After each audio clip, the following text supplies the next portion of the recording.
halk otobüsleri yani polis görmediği zaman doldurabildiği kadar dolduruyor. Dolmuşlar da aynı. Bir de millette şey yok, sosyal mesafe yok. Herkes iç içe. Düğün olsun, bayram olsun, şey olsun herkes işte görüyorsunuz asker kutlamaları, bilmem şunlar bunlar. Yani kimsenin kimseye saygısı kalmamış. Bundan kaynaklanıyor. Bu önceden vardı ya bu 65 yaşı bilmem şunu bunu biraz kısıtlama getirseler normale döner yani gene. Gittikçe çoğalıyor, gittikçe çoğalıyor. 800 lira düştüydü, şimdi çıktı 2000 lira, 1500 lira çıktı. Bence öncelikli olarak sadece Ankara'yı düşünmemek gerekir.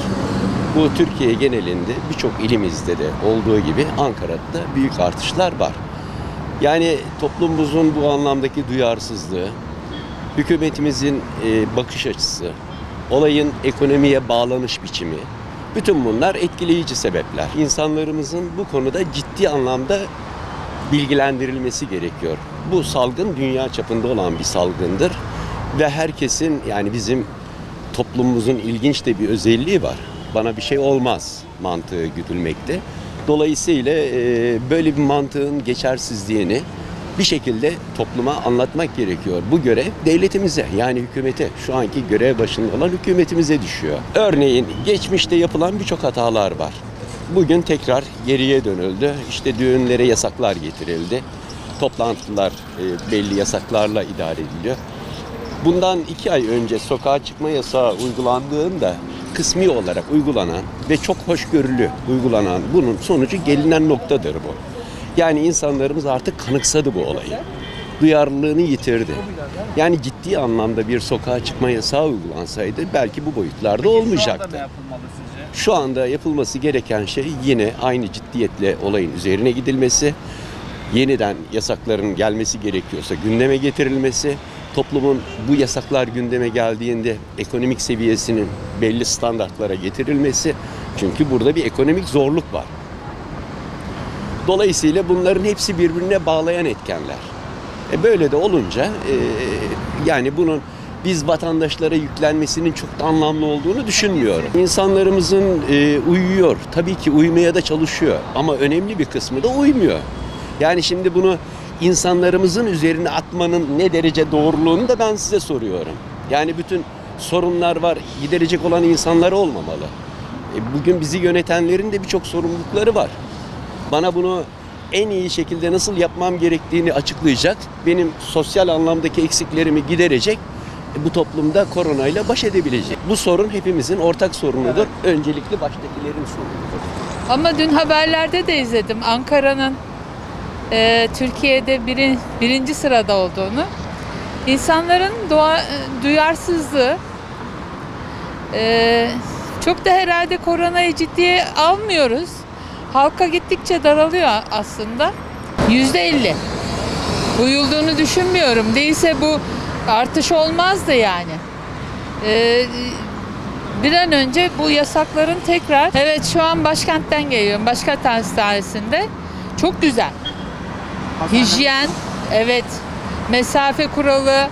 Çok güzel. Çok memnun kaldım hastanemde. Hasta sayısını herhalde bilinçli olarak sınırlı alıyorlardı ki yoktu. Çok memnun kaldım. İnşallah Türkiye'mize bir an önce Allah selamet versin. Dikkat etmek lazım.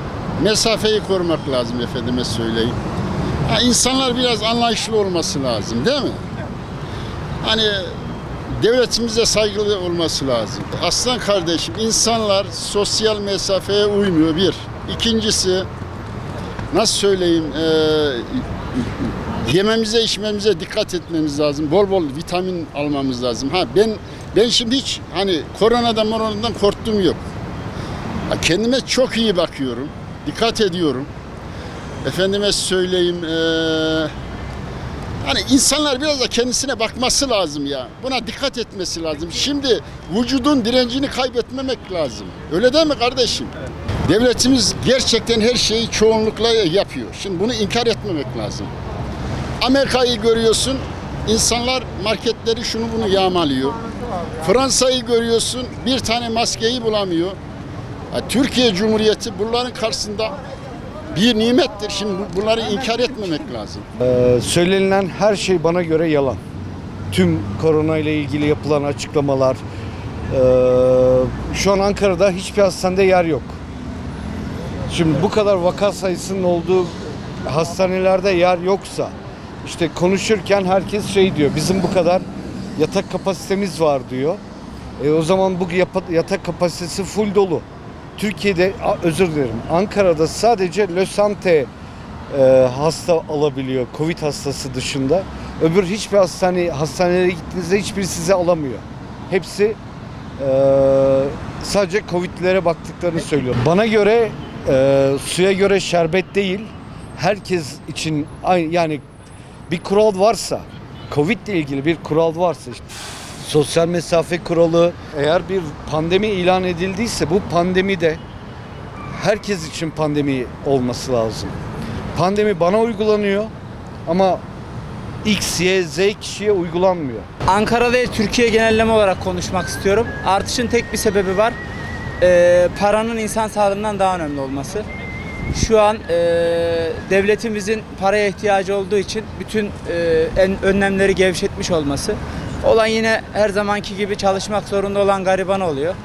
Olan yine durumu olmayan oluyor. Büyük şehirlerden ikincisi yani en büyük şehirlerden ikincisi olmamız, kalabalık olmamız ve dikkatsiz olmamız. Türk milleti olarak dikkatsiz, Ankara olarak daha çok dikkatsiz. Yanından otobüs dolmuş geçiyor, hiç dolu. Şoförde maske yok. Yok, kesinlikle yok. Yani çünkü biz umursamaz bir milletiz. Biz rahat bir milletiz. Yani bizi engelleyemezler ya, bizi durduramazlar ya. Ya sokağa çıkma olmasa da çoğu yasak geri gelmeli. Ama herkese gelmeli yani, herkese eşit olmalı. Bir de insan sağlığını paradan biraz önde tutmamız lazım. Onu tutacak da bir şeyimiz yok, gücümüz yok. Kandırılmaya ya da inanmaya devam edeceğiz o yüzden.